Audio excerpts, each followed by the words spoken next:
All right, y'all, I am absolutely loving this one, and I wanted to get it captured before the sun goes all the way down because the glare from the lights in the room really sucks to deal with. So let's bring you in closer for a look.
All right, favorite parts, I just don't know. I always love adding a little bit of white in there.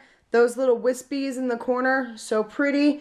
I just love this painting, and really when I started doing it, I was thinking about a song and kind of laying out the paints like it was the beats of the song, which my friend that has synesthesia is going to love this. He always loves these types of paintings because he's like, that's how I hear music. So he loves it because he feels like it's an accurate representation of that.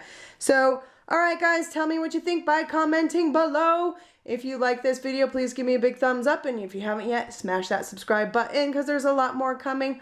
All right, guys, until next time, take care.